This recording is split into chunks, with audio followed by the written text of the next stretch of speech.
Hey, this is Dueling Comedians.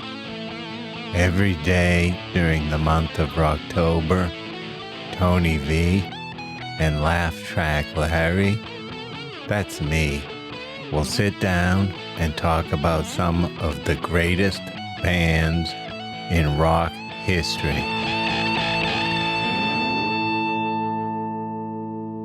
There it is. That's the beep we were waiting for. Yeah, we can't talk until it beeps. No, in my personal life, I don't do that anymore. Really? Someone has to beep. Oh my God. Someone has to beep, and then I start talking. That's a great way to do it. Yeah. That way you got it easy. I'm sorry I can't talk to you. I haven't heard the beep.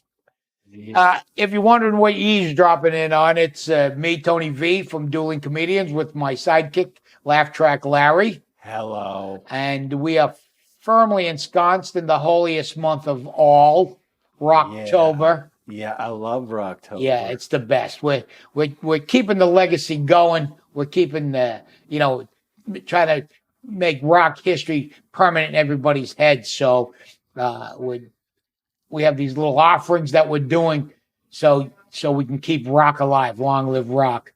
Be it dead rock or alive. We already talked about them. We talked about them. So wow. A little recap. Should we talk about the only band that matters? Sure, let's do that. Yeah, you know who that is. Who's right? that? That's the Clash. Definitely. Yeah, the Clash is one of those bands I have found that people are polarized. People either love them or hate them. Well, and people have trouble with the musical genre. Often they freak out if you say the Clash were a great punk band. Oh, punk people hate that. But they actually were on their first record. Right. Then they changed significantly. Yes, then it became more mainstream rock. Yeah. I would think, right? And across many genres. There were jazzy songs. Yeah. As a matter of fact, when they split up, if memory serves, someone went on to do rockabilly. Yeah. Right? Yeah, I think Joe Strummer was doing that. Right. You know? He did the rockabilly thing. Yeah. So you could see that where their roots were. And Mick Jones went to do Big Audio Dynamite. Which was a great band. And Mick had the musical chops. Yeah, Big Audio Dynamite was great. But I'm a huge fan of the Clash. Yeah. I think Lost in the Supermarket is one of the best rock songs ever. Oh, I love Lost in the Supermarket. Yeah. I like Jimmy Jazz. Jimmy Jazz is really good. Yeah. There's some Charlie Don't Surf. Surf, yeah. I mean, London Calling. It's iconic. It's an iconic thing. And then they got into the Sharif Don't Like It. And the Rock and the Casbah, which is probably as poppy as they got, but still had a political message. Their drummer, Topper Hedden, wrote Rock the Casbah. Oh, is that right? Yeah. Was it based on anything or just? No, I think Joe Strummer had the first line. Right. And then in those days, Topper would be in the studio and nobody showed up on time.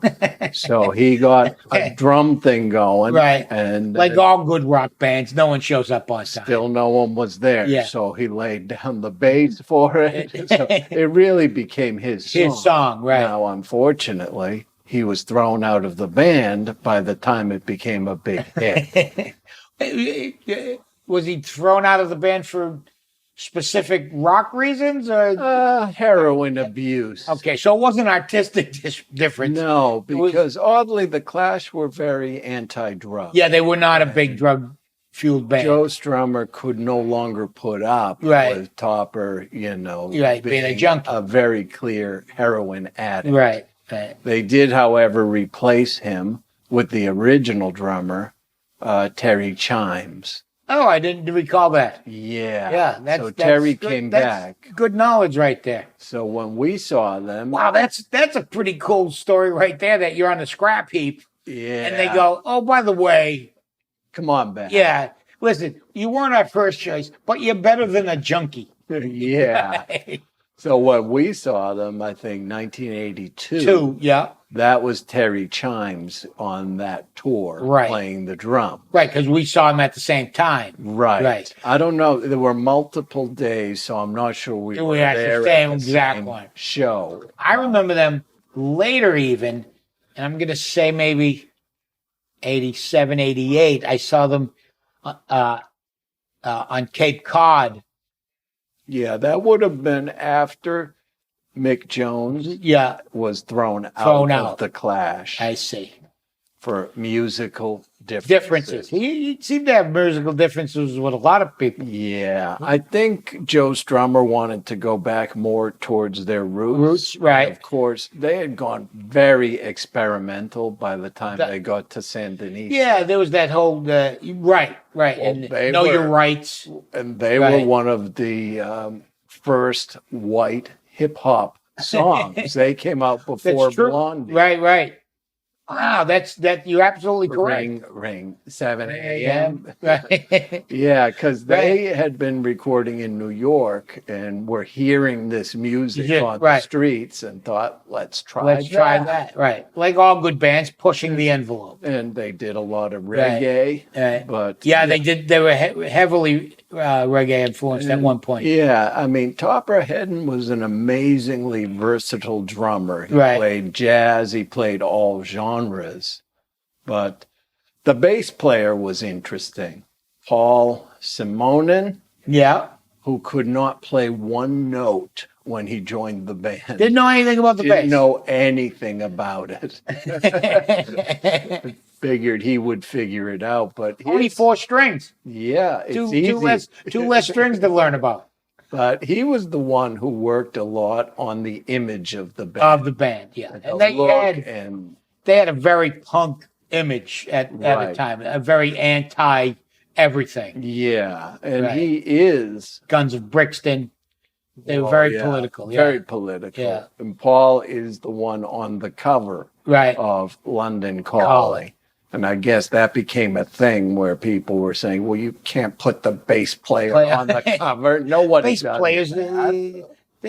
next to drummers, they're the most replaced. They should be half seen and Right. not heard. Almost like Laugh Track Larry. Yeah. No one knows who you are. Or like Bill Wyman, was always off in the Bill shadows. Wyman was all for the Stones was always like he was there. Yeah. It was like he would look at his watch and go, "Oh shit, I got a gig," and it'd show up Right.